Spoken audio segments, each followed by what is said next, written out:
Nick, you're going to tell us when to start, right? Yes, and folks are populating the room right now. So if y'all want to go ahead and slow roll your introductions, you're welcome to. Oh, sure. Oh, great. All right. Well, I'm going to go ahead and just put a brief slide up here to get us rolling today. Oops, that's not what I meant to do. Hi, everybody, and welcome to the Climate Lit Harvest Party Notes from the Classroom. My name is Stephanie Rollag Yoon, and I am here today as a facilitator along with Jana Lo Bello Miller, as we are editors with the Climate Literacy Journal that will be coming out here soon. And we are really excited to be with you all today. We're wondering if, as people enter the room, if people can, in the chat, go ahead and take a moment to type where you are from and one thing that you think of around harvest time. And if the chat feature, I think if it's not quite working, you can do it in the Q&A as well, but we'll take just a moment to do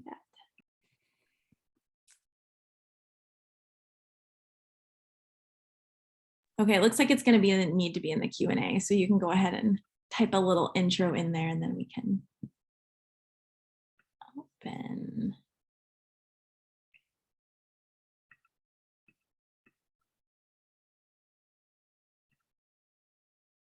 Oh, let's see. And I'm not sure, Nick, can people, oh, here we go. So we've got pumpkin pie, the smell of corn, absolutely.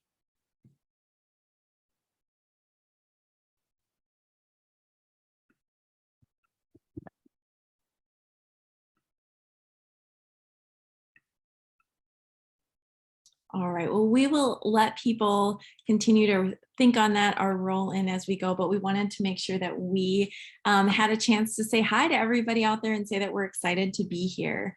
I'm going to just quickly share our agenda and then we are going to go ahead and get started for today. But our goal for this session is really to hear from educators and how they are thinking about climate literacy in different ways. And each of today's panelists, who I'll introduce in just a moment, attended an educator institute this past summer titled Schools for the Planet Toward Universal Climate Literacy with Children's Literature and Media. And we're so excited that they are willing to take the time to share with us today. So we're going to hear from our three panelists, Sonia Brott, who is a middle school teacher in Brandon, South Dakota, Michael Winikoff, who is the director of the Science Communications Lab at the University of Minnesota, and Abby Hartzell, who is a high school English teacher at Fridley High School. After they each share, we're going to give them opportunities to make connections across their work, and then we're going to open it up for questions. Before we get started, is there anything I missed, Jana, as we get going? Thanks, Steph. Nope, I think we are all set to go ahead and get started. All right, with that, I just have to take a moment to get the next set of slides up. So with that, I'm going to go ahead, Sonia, I'm going to share your slides and you can go ahead and kick us off. Does that sound okay? Sounds great, thank you. And so as I said, this is Sonia Brott, who's a middle school teacher. She has taught science and English language arts and gifted education at Brandon Valley Middle School in South Dakota. So here we go, and I will hand it over to you. All right, thank you. Get those up. All right. So I am coming from Brandon Valley area from South Dakota. So I have started us off with the prairie here. We are in prairie land. And once again, this is a view from the middle school classroom. I'm going to go ahead and move slides for me, Steph, please. Thank you.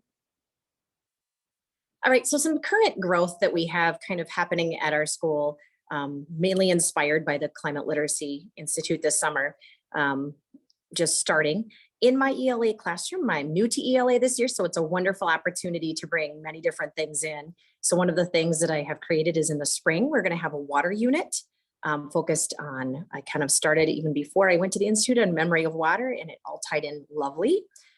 Several different read alouds, many of those that we also featured at the Institute, but in also other places that I've been able to kind of pick up and have a lens for, like Old Turtle, We Are Water Protectors, Change Things, those types of things. I also have been bringing in lots of different writing prompts, just starting our day off using our interactive notebook. and then just sharing, not with just me, but also sharing out to other people in my department. Then when I kind of think of my school, I was like, how can I bring this into whole school? So one of the things that I have you can see up on the slide there is the top left. We do homeroom slides that are for every morning right away. So even next week, I have been kind of featuring different parts so we can start having some common language around climate literacy.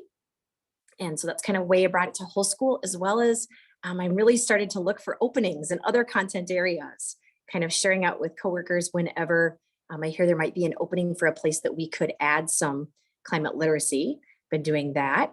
Also, another thing that's going to be happening shortly for us in our library is we're going to have a book showcase, because as what we realized is we got a lot of new books. For example, we've got the First Rule of Climate Club, for example. 2 Degrees might be something that they might be interested to get started in. So kind of featuring books that are going to be connections for those kids. I have lots of future hopes since I've been involved in this, looking at the outdoor classroom as potentially something we can build. We have a start, and maybe eventually that's something that our school can build in, looking at maybe a food growing space, thinking about composting, because right now we have so much waste going at our lunchrooms, looking at recycling more readily and helping kids understand the terminology behind that. Hopefully we have some kids that might be interested in forming and creating an earth club. We have so many clubs in our school. So I think that'd be another excellent connection to reach kids. And then also to continue making curriculum connections.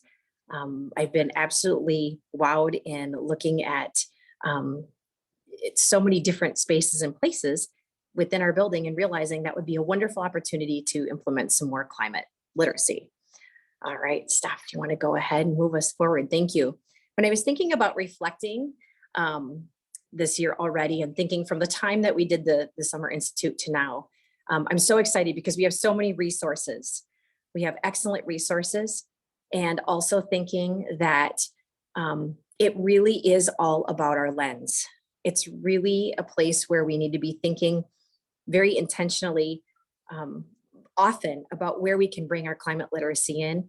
And once you start to do that, you realize that there are so many places and spaces in your everyday teaching that you can insert. Maybe it's just even one terminology piece a day, but it's still bringing that in. Maybe it's having books accessible in your classroom all the time that are going to connect not only with your topic, but are bringing in some of those climate pieces. And then the last piece that I was kind of reflecting upon was most definitely thinking about hope. So we have all these resources, just to recap here, available with us to have so many places that we can bring them in. It's all about looking at our lens. We can pay attention, and we have this climate literacy, but the hope part is the big part. What I noticed is I surveyed middle schoolers at the very beginning of the year. First of all, I asked them, what is hope, which was very interesting. I think they have a pretty amazing definition of what hope can be. Then the other piece of it was, what kinds of things do they hope for a better future, and where they can insert more hope? And it was really interesting, without any prompting, how many of these students really put climate crisis on there. So it is something that they're aware of. It's something that they know that we can bring forward. And I think they're definitely ready to do so. When I think about the reason there's so much investment here for me, I'm looking at water.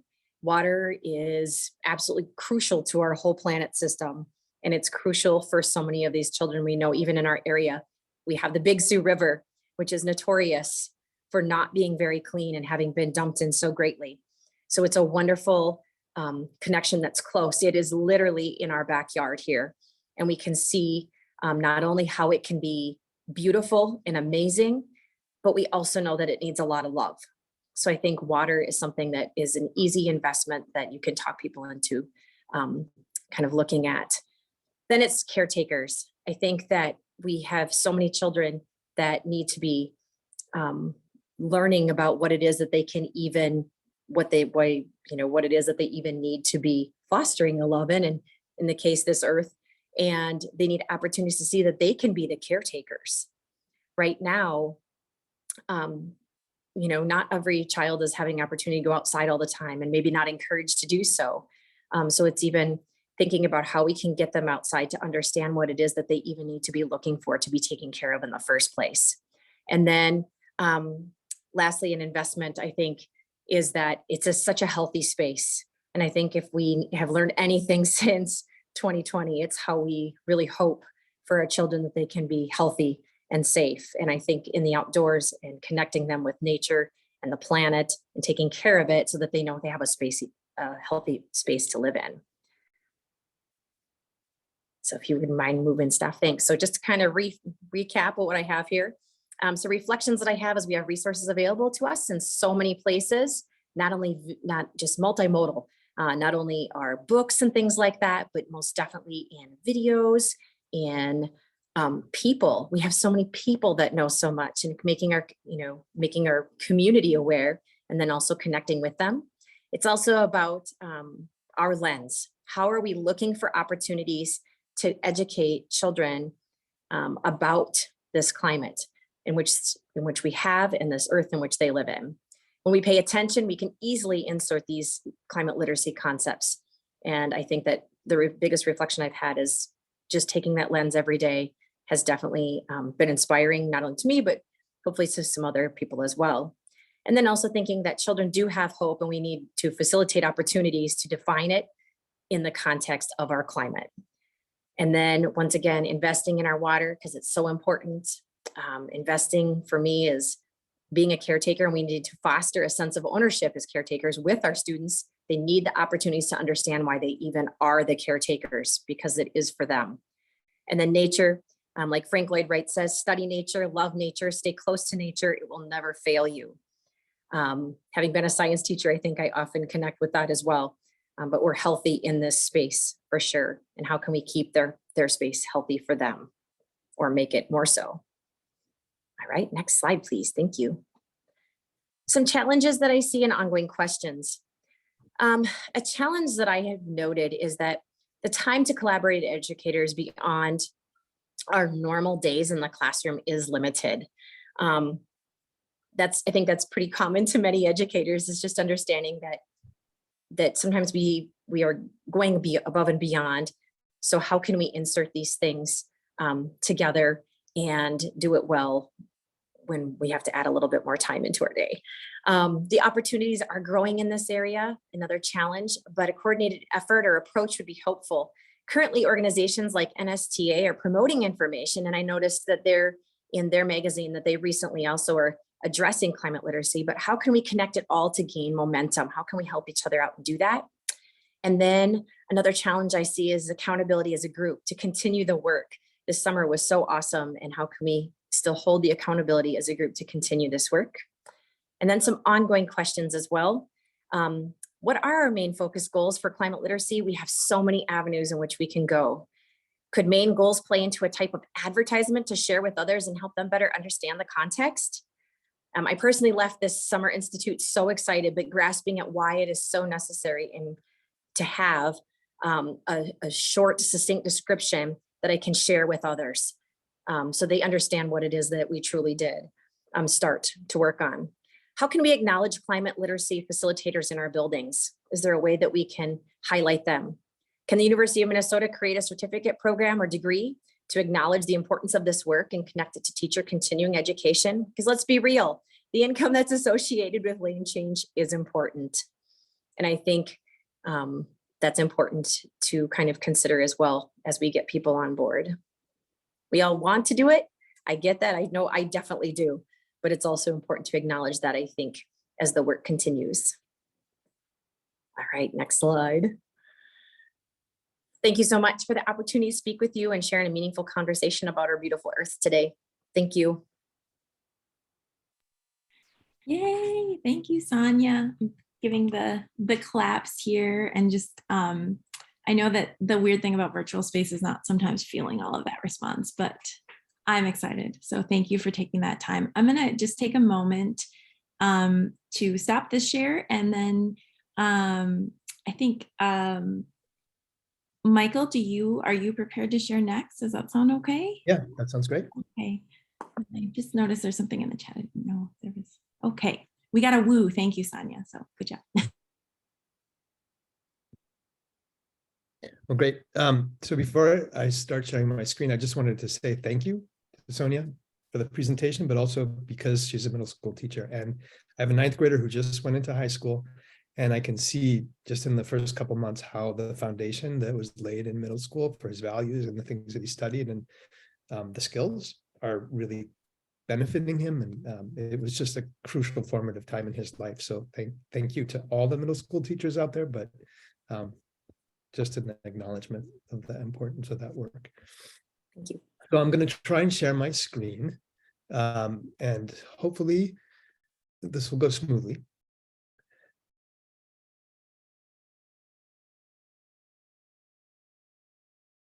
Okay. So can everybody see the first slide? I should say the Science Communication Lab with pictures of some of my students. So thank you very much for inviting me to speak today. This is a great way to follow up on the Summer Institute, which was inspirational for me, and really happy to be part of this community. I run a program at the University of Minnesota called the Science Communication Lab, and it's an internship program that brings together students from different academic disciplines to communicate about the research that we're doing at the University of Minnesota. And I'm going to show you some of the things that we've done, but at the core, we bring students from the humanities, the sciences, from graphic design disciplines together, and we talk about telling stories in ways that are relevant and compelling for the general public. And so there's a training program that the writers go through to learn a little bit about storytelling and about fundamentals of making science interesting and accessible to the general public. And then generally, after they do their first or second project, they'll team up with graphic designers to do things that illustrate in more than one modality. So you'll see on the left an article that one of my students wrote, and then on the right, a student wrote an article, and then the team of graphic designers put it into a layout. The designers also do posters for our events. We're trying to make things lively, and we want to be visually compelling, but we also want things to be relevant both for the audience and for the people we're representing. So the scientists have to be able to identify with the stuff we're doing, and they're always part of our design process and our research process. And the pieces that I want to talk to you about today are sitting at the intersection of research, storytelling, and art. And they're all done collaboratively by students. Some of them, I think, are adaptable in different ways to high school classrooms, middle school classrooms. Others, I'll just tell you what we're doing, and it's probably not possible with the amount of time you have and probably the skill sets that your students bring, but maybe some ideas will emerge. So this is a project that started with a story that was written by a student about fecal microbial contamination and the need for municipalities in particular to know the difference between different kinds of contamination, E. coli contamination, so that they know when to shut down beaches and waters. The research was kind of, the first article was done by a student working on her own, but then she identified some things that could be explained better visually, and then worked with the graphic designer to create the poster that's in the middle. It talks about the different sources of contamination and what their impacts are. And then on the far right, they broke that up into little tweets that could go out to promote the article, but also to just focus people on one aspect or another of the research. So that was the first time we really had a kind of a nice package where everybody was collaborating. And then we went on to do some other things. And I'm going to take a break from the slideshow to show you the very first part of a video that we did about the impact of earthworms in northern climates. So let's see. I think I need to stop the share.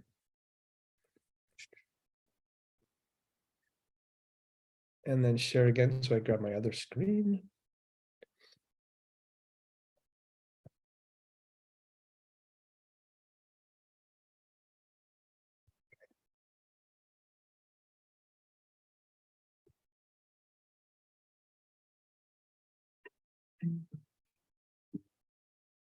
So all this work was done by undergraduate students. People have been moving around this planet for a long time.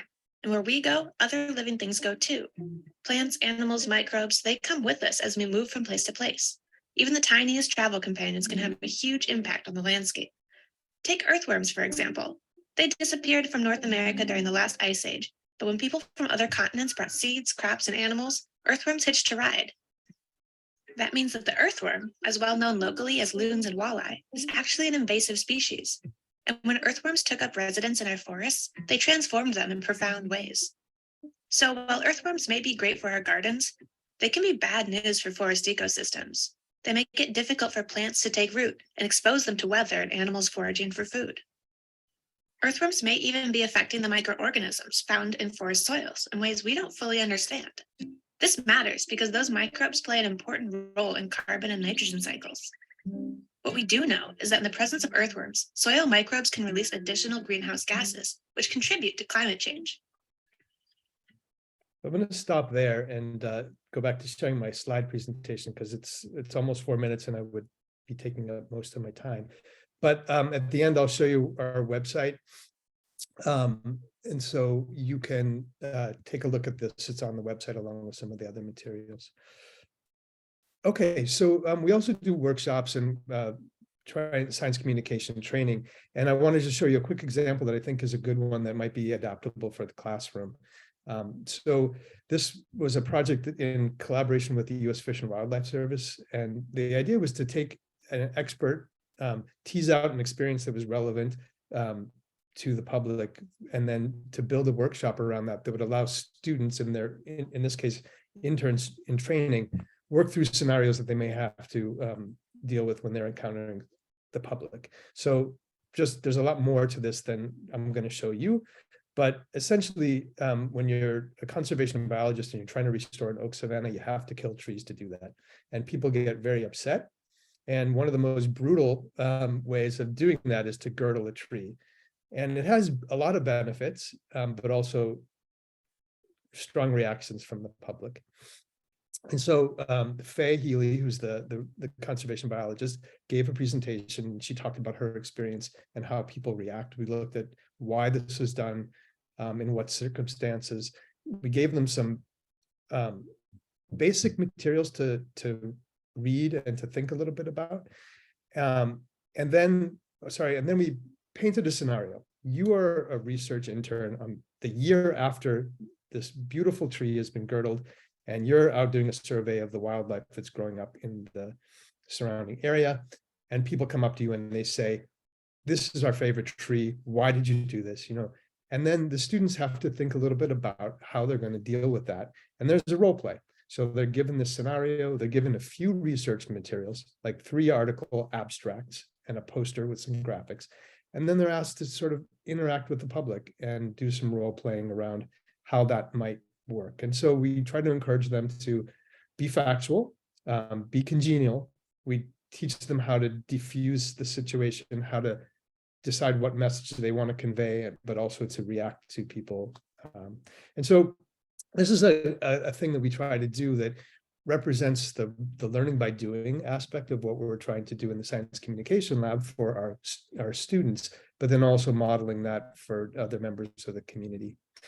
So I'm going to focus for the time I have left on this project we've been working on for a few years in relation to white nose syndrome in bats.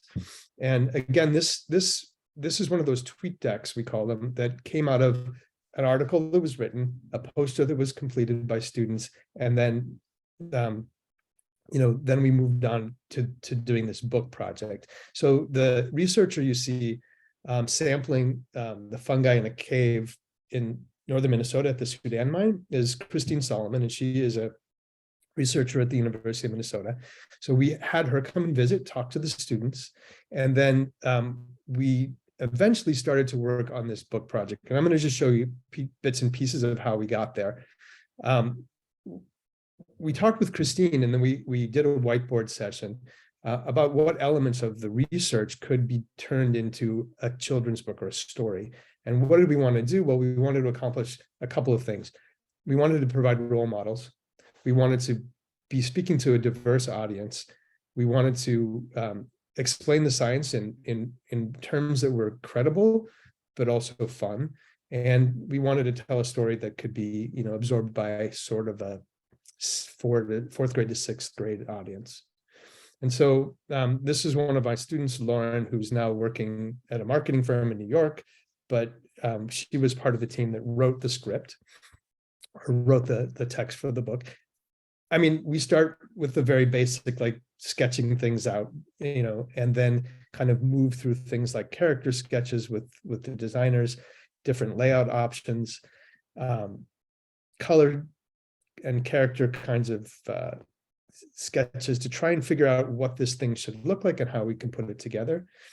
And I'm just kind of showing you different things that I introduced to the students to try and get them to start thinking about layout and about storytelling and about how to move through visually while you're also moving, through the story in words. And we did a lot of work trying to map this out. And we came up with a very rough, I don't know what the Ohio Treatment Fund graphic on there is, so apologize for that. But the rest of it, these are a couple of pages from the book that we created as a dummy that we could take out to librarians and ask people to read it to students to try and get a sense of whether we're reaching our audience and whether the language and the levels were good. And all this was done in collaboration, kind of in this studio environment that we create. The University of Minnesota has a fabulous children's book librarian and a collection. And so we brought it to the librarian, who gave us a very long lecture about the realities of book publishing and how difficult it was to get it done and how this actually, but she also gave us some really good tips about page turners and about how you have to, how people are going to use this book in the classroom, right? It's got to be easy enough for students to absorb with pictures that are big enough so that they can see from a bit of a distance. And if you're going for a slightly older audience, you want to provide research materials that people can use for their reports. So we learned quite a bit from that process. Thank you so much, Michael, for sharing. I'm sure there are many questions that are coming up. I know I have some. Okay, I'm sorry. Should I just wrap now? And that would be wonderful. Thank you. Yeah, sorry. So I just want to say one more thing, that all these things are really great, but what we're starting to realize is that we can use these and then tie them to curriculum materials. And so we're trying to develop curriculum materials. So these can be the teasers that take you deeper into the conversation. And the last thing that I think we need to do now is to tie this to practical skills and to let people know that there are real opportunities to make change, and that those opportunities are both in terms of learning, but also in terms of the jobs of the future will be in sustainability. And the earlier we can start building skills and training people, and tie that message to hope to practical skills, the better off we are, I think. So I'll stop there, and I appreciate the time, and sorry I went a little over. All right. Again, claps for Michael. Thank you so much for sharing. I am getting excited. And as Jana said, also having a lot of thoughts right away and making connections as well. And with that, we are going to turn to our third panelist, Abby Hartzell, who is talking from the lens of a high school English language arts teacher. So I'm going to go ahead and share your slides, Abby, and then you can just tell me when you want to move on to the next slide. Sound good? Sounds good. Yeah. Michael and Sonia, thanks for sharing. It just was so awesome to hear your thoughts. And I'm just, as everyone is feeling very energized. So my name's Abby. I am a high school English teacher. I just actually finished my student teaching last year, so I'm very fresh. Side note, I'm also in an airport right now, unfortunately. So you may hear some background noise. There's been some announcements, but just ignore. So I want to talk about a specific unit that I taught to 11th grade English students last year at the high school where I did my student teaching. I co-planned this unit with a fellow teacher, and it was called a climate mini unit. So it's 3 weeks, the very last 3 weeks of the school year. So we had our 11th graders were feeling very ready to kind of launch from 11th grade and be in summer. But I think this really got their attention and was exciting. So our overarching question was, what is climate change and how can I engage critically with this issue? And over the course of this unit, we read and watched various texts, including a documentary, short story, picture book, social media posts, podcast, personal videos, tons of different genres. and analyze these texts through different discussion questions. And you can see them, I have screenshots of my slides up here. So one question was identify the specific crisis addressed in the text, and then explain how the creator engages the reader and makes the reader care about the crisis. So an example is we watched David Attenborough's A Life on Our Planet documentary, and the students really were quite enamored by it, thought a lot about it, had a lot of great questions, and had to identify what is the crisis. And really that is a very broad crisis of climate change. And then how does the reader make you care, or the author, how does David Attenborough wrap you in and get you excited or feeling scared about climate change? And so I think they were generating some understanding of how climate change is this massive crisis, but there's all these mini things under it to understand. It's like this umbrella with all of these categories. So like the picture book we read was We Are the Water Protectors, which focused specifically on the tar sands pipeline. So thinking about how a different text can take a different lens on an issue and give you a focused view or a broader view, and all of those texts are important in generating understanding. You can go to the next slide. So a couple highlights from the unit. We did a know, want to know, learned thing where I just got a better sense of what do 11th graders already know about climate change in a large, public, super socioeconomically and racially diverse school. Like, what do they already understand? What do they want to know? And it was a massive range of things. We had an all class discussion at the end, which is like my favorite moment as a teacher, just going around and hearing how the students reacted to the text, asking questions of each other, engaging with them, talking about what they felt was most impactful. On the last day of school, I really pushed the students. Most other classes, they were like watching movies because it was like the end of school, but I was like, we're going to talk about individual versus collective action. And so we had a good discussion about that. And then our check-in questions, I tried to be culturally relevant, bringing in student voice and student participation. And then at the very end, we had this blue marble activity where we ordered like a bag of blue marbles, gave each student a blue marble, and had them think about one commitment they may make given all of these texts that we've read that they want to do to take care of our blue marble, which is our planet. And I'm no longer teaching at that school, obviously, but my cooperating teacher said that a student who's now a 12th grader came by in the fall and was like, hey, like, Ms. Williams, like, I don't think I have my blue marble. I think I might have lost it. But she was so impressed that he remembered that. And that was kind of the idea, is like having this little token of that unit, and hopefully it'll carry students through. Next slide. These are some examples of check-in questions that I created that were sort of getting students thinking about climate, but not in like a super like intense way. So what is your favorite type of weather? And then the next one is, this was like the most fun. What is your favorite fruit or vegetable? We got into this raging debate about whether or not you can eat a raw tomato, which was apparently a debate. I didn't realize that. But those were great ways to kind of get us thinking about climate and the environment, but without forcing students to come in with a ton of background knowledge, because as I said, like we had such a range of experiences, and the idea of the unit was just to kind of get some exposure for students. You can go to the next slide. So thinking back on this 3-week unit, I am in my first year of teaching, but it was the most engaged I've ever felt as an educator. Because I am so passionate about climate change and climate activism, I think that they found that to be contagious, and it was a really exciting unit. We had some of the most student voice that I'd seen.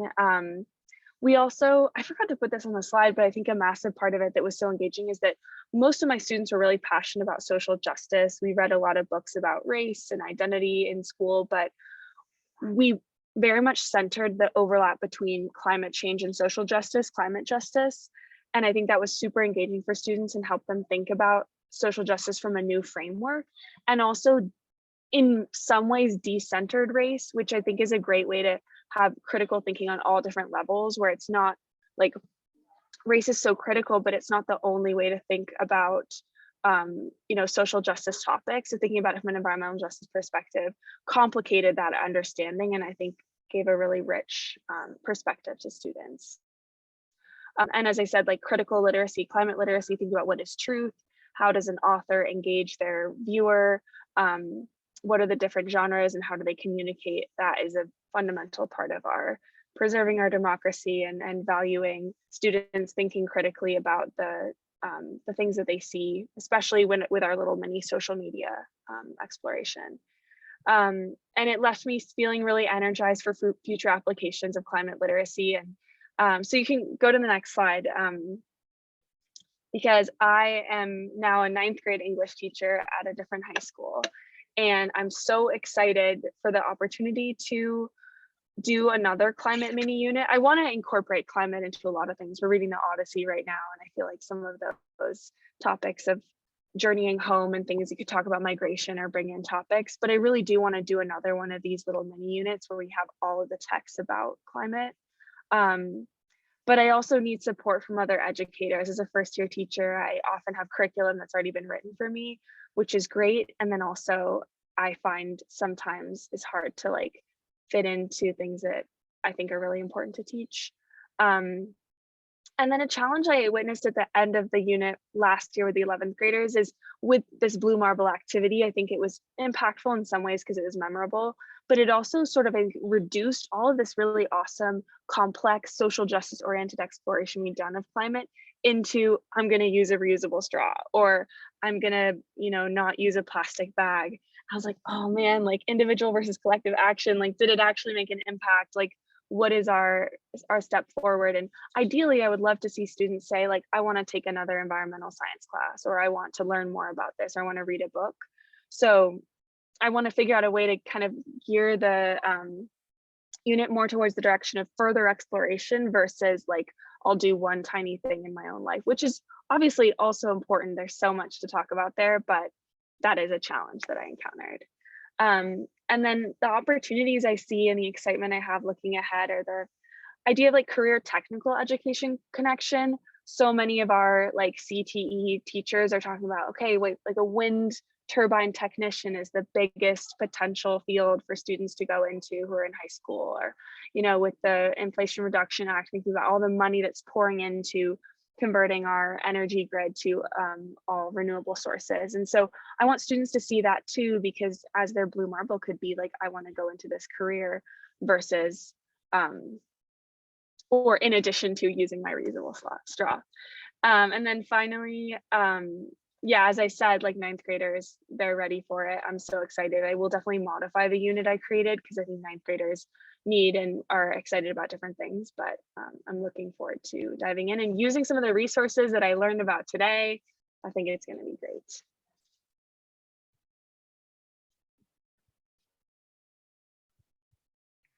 All right. Thank you so much, Abby. Sonia, Michael, Abby, thank you so much for being with us and for sharing. What I really appreciate about this time is just hearing from 3 educators coming from different contexts. You're all modeling what it means to have a question and then to take the time and space to be able to think about what that question means for you, coming together collectively, sharing stories as you were doing your workshop together with the summer conference, and sharing resources, as well as then modeling for your students how to take that into action. And I really appreciated being able to hear things. I know I have a few things to take away, thinking about hope, thinking about the need for stories that are related and connected to students where they are right now, and being able to challenge our students to think about the futures that they want, and the role that they have in creating those futures. So thank you so much. I wanted to give us time to talk across our panelists, for each of you to have a moment to share any connections or ahas that you heard related to each other's work. And then of course, we'll open it up to the rest of our participants to come and share any questions they have for our panelists. Tanya, do you want to start? And then we'll. I sure can. So definitely, I love the stories to connect. I think that we're continually working in ways in which we can have our students connect to each other, connect to text, connect to the world. And so, Michael, thank you so much for sharing different ways that we can look at stories and even create stories instantly. I was like, oh yeah, we definitely should be doing some script writing and starting inspiring and getting me excited about that. So thank you very much for sharing that part. And then also, Abby, wow, you're doing great. Keep going, first year teacher. This is awesome. But definitely looking at individual versus collective and looking at multiple texts and different modes in which we can continue to connect with kids. The blue marble activity, absolutely. If it helps them remember just for a moment in time, what it is that they were talking about. Even it was just the reusable straw, but the point is they were stopping and thinking and making some connections, and hopefully those connections will continue to grow. Also, I do love your idea of CT. I know I've started connecting in that realm as well with our CT teachers, but thinking about that this is more for them. And also, Michael, and your connection as well. The skills for the future are going to be sustainability. So if we're developing and building on that language right now, that's incredibly clever for us to be moving forward as educators and helping those kids move into their future. Thank you.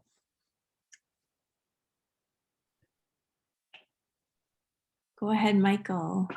So many things to think about, and really inspiring actually to see you working the way you're working in the classroom. I feel like working with college students is a whole other ball of wax, and I'm just impressed with the work you're doing. But there are a couple of things that I thought about, conversations that we've been having internally, and then things that I've been turned on to that I think could be really interesting. I mean, one of the conversations that we've been having for a number of years with some of the high school student or teachers that we've been talking to is whether SciComm can be the assessment tool. So rather than testing for knowledge, can demonstrating your knowledge through science communication skills collaboratively with other people, can that be the assessment of knowledge? And so with that, there are some opportunities to try and do some of the things we're doing at a level that's appropriate for the amount of time and the amount of skills that the students bring. But more and more,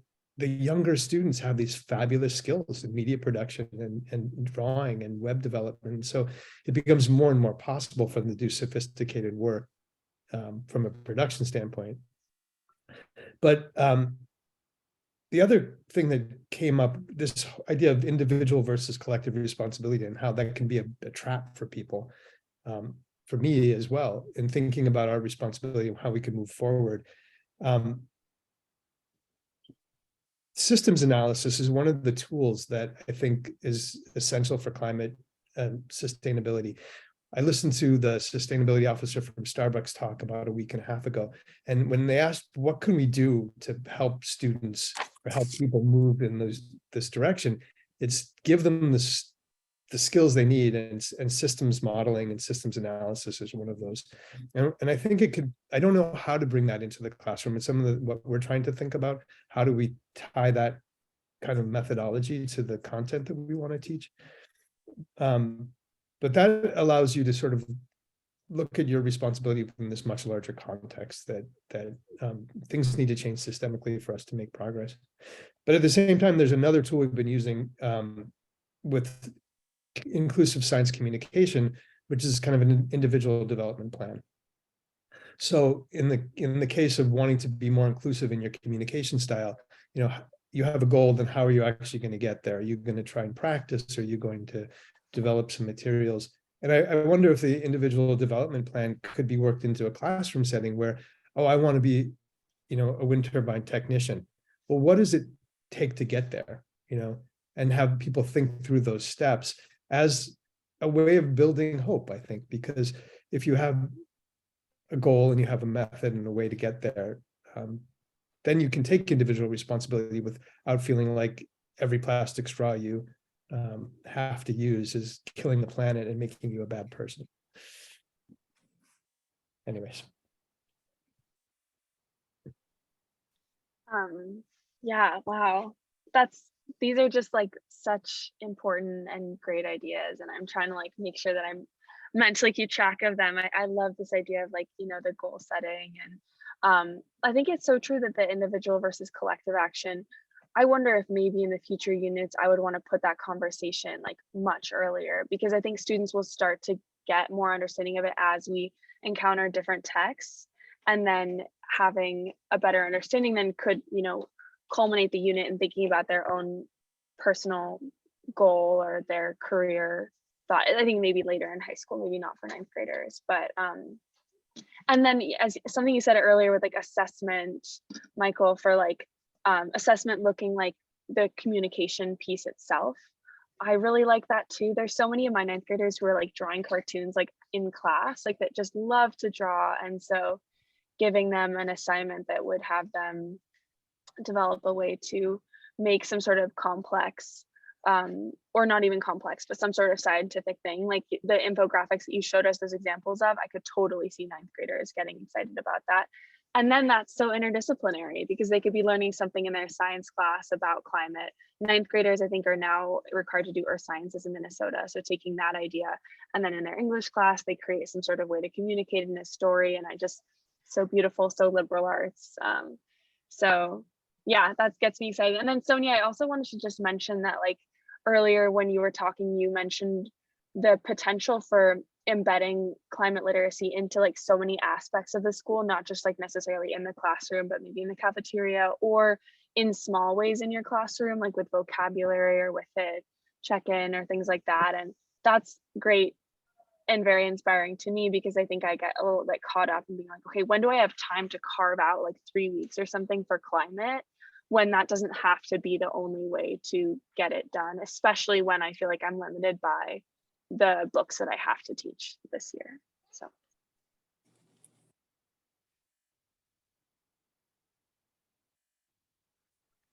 Well, thank you all for sharing those insights across your work. There are lots of things that are popping in my head as well. I think particularly just the care that all of you are thinking about. In a word that I heard for all of you is this connection, like making that connection for students to the work. So thank you for that as you're thinking about it in different ways.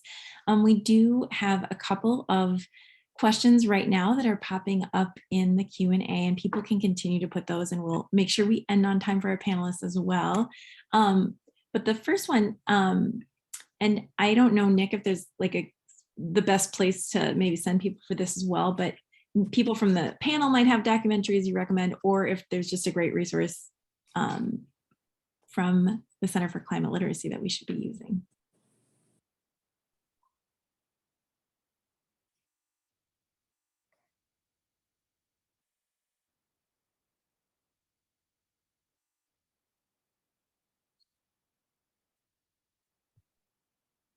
Well, maybe to get us started, I'll speak from the void about the Center for Climate Literacy. And if folks are interested in finding documentaries or films, we will be increasingly populating our website, climatelit.org, with films, short and long, feature length, and more accessible films in the months to come. So that can be a place to check out.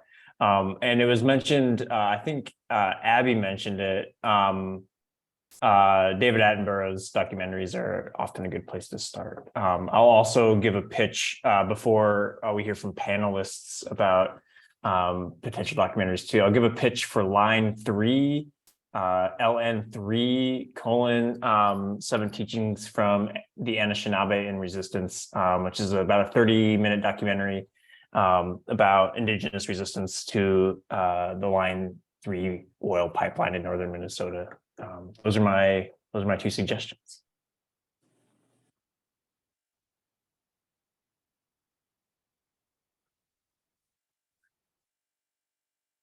All right, another question. I'll read it. This is for our panelists. How can we engage our students in creating stories about climate-related issues? And follow up, how do we create a structure, perhaps online mini courses or otherwise, to share tips and give students and teachers tools to design and create e-picture books and things that can be used right away with their student or with themselves? I can just mention quickly that there's a lot of really good, it's actually funny because Stephanie was my professor for our technology class, but there's like a lot of good technology for creating picture books, like maybe not books, but there's like Pixton where you can create these little graphic comics and various different just like apps that students can use that already have so much of like the groundwork in place. You could just tell students, okay, think of a story that's related to climate, and then you can like tell it through this. It'd be fantastic if we could create some sort of element on the Climate Lit website where this is like the coolest meta thing where we have not only like books written by authors, but also like stories created by students that are trying to communicate. Maybe that could be like another section of like student created work on there.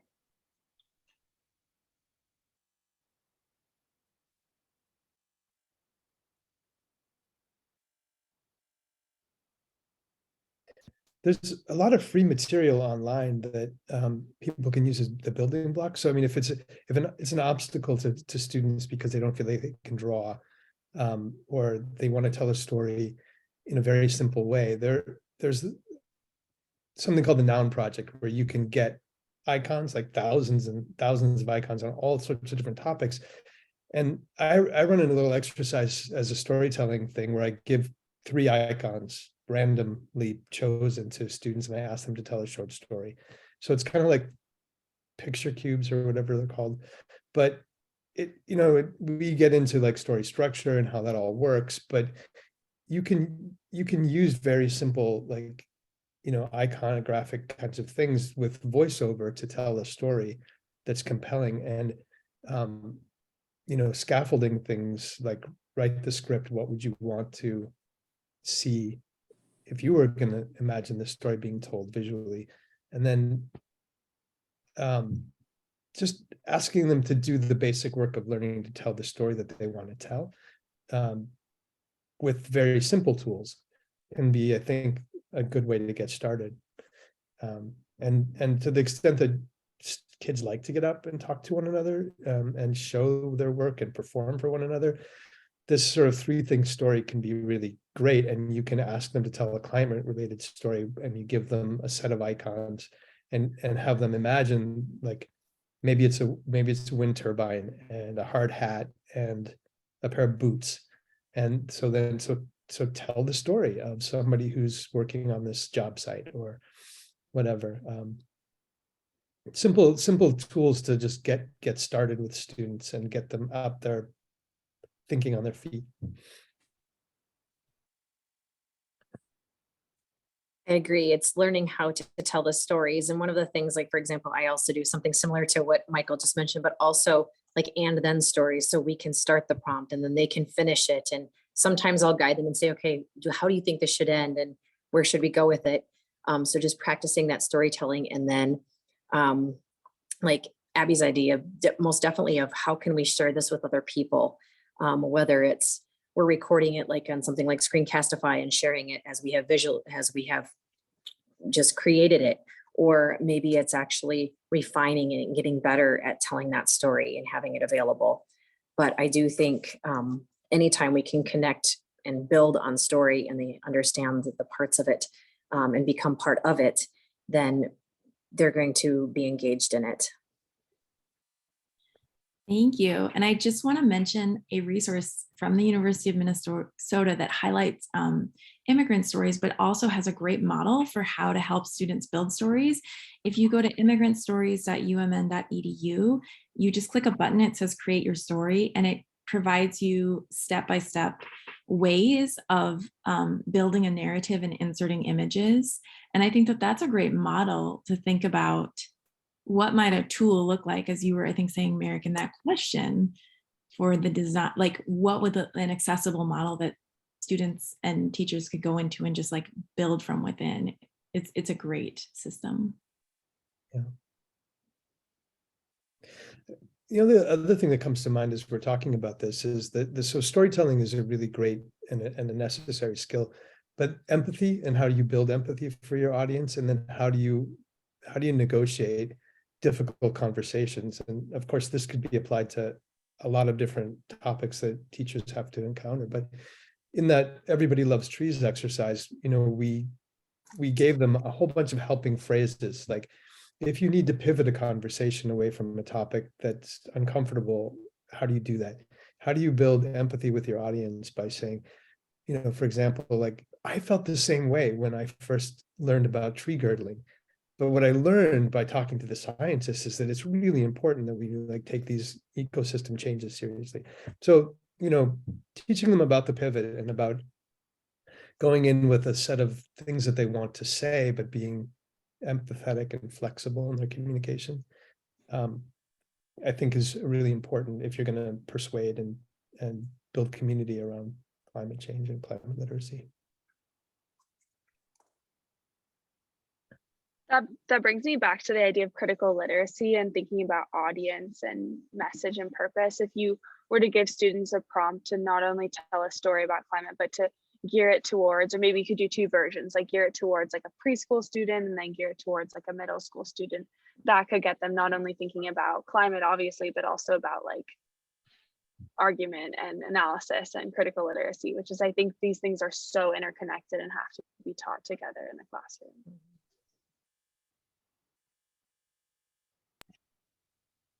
Any final thoughts from our panelists as we are all going to walk away with different concrete ideas of how we might continue to engage climate literacy?